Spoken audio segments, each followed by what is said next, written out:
Prezidentimiz Islom Karimov kirib kelayotgan 2016-yilni mamlakatimizda sog'lom ona va bola yili deb e'lon qilishi munosabati bilan Toshkent davlat stomatologiya instituti Buxoro filialining faol talaba qizlari ishtirokida ko'rik-tanlov bo'lib o'tdi. Ushbu tanlovda biz o'z tengdoshlarimiz bilan bellashib, o'z mahoratlarimizni sahnada ko'rsatmoqchimiz. O'ylaymizki, omad bizga kulib boqadi.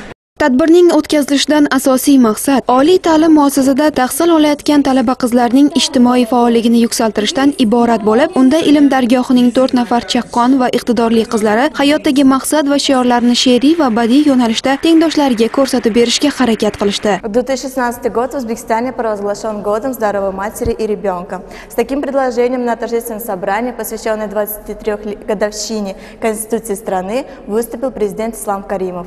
В связи с этим мы решили провести конкурс «А ну-ка, девочки, а ну-ка, красавицы».